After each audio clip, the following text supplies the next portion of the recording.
their T9? Watch this to find out.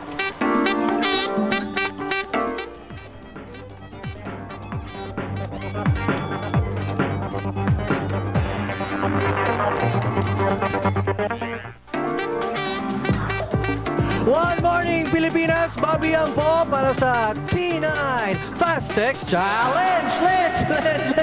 Nandito po tayo sa Fuente Circle na talaga namang dinadayo ng mga young professionals, mga iapis, at patuloy ang advocacy po ng T9, ang proficiency in spelling through text messaging sa inyong mga cellphone gamit ang T9 function. Yes, mga kaibigan, pag yan ay ginamit nyo, mas bibilis po ang texting nyo. Tama na nga spelling, mas mabilis pa. Kaya humanap na tayo ng mga challengers para sa ating T9 Fast Text Challenge.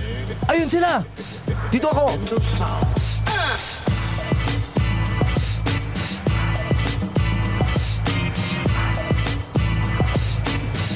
Hello, ladies! Sorry na-interrupt ko kayo Nagulat kayo. What's your name? AA. Ay, ko ba si Bibi? Riza. Ay, hindi. Joke lang. AA and Riza. Kayo ba ay T9 users? Yeah. Aba, ikaw, T9 user ka? Yep. Di dapat ready kayo sa T9 Challenge? Of course.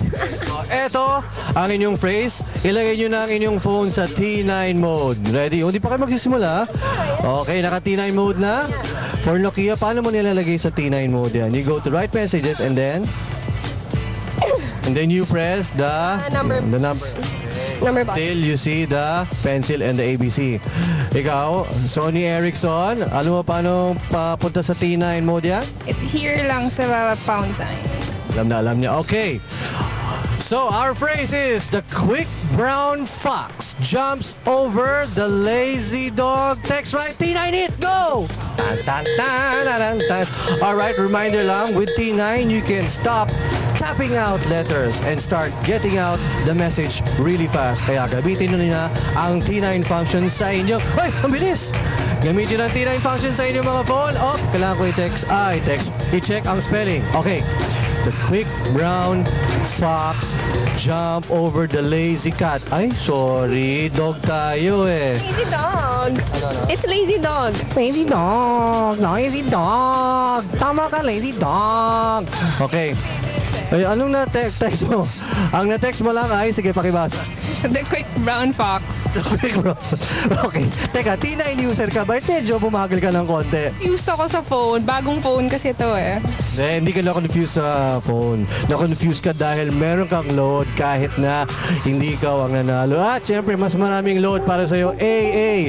So, I'll have to ask you, Riza. Paano ka mapapabilis sa paggamit mo ng T9? Tingin mo, practice? Yeah, and then when you use it more often, so mapapabilis yung communication with people and then correct grammar pa. Siyempre, pag tinext mo yung boss mo, di ba, mas impressive pag correct spelling. Yeah, of course. Tsaka it improves your proficiency in spelling para hindi ka yung nag-shortcut with numbers pa, di ba? Yeah, talaga. Okay, Riza, thank you very much. Don't forget, eto text right, T9 it. Thanks, ladies. Department of Education, Commission on Higher Education, Panasonic, in cooperation with T9 Text Input. Text right, T9.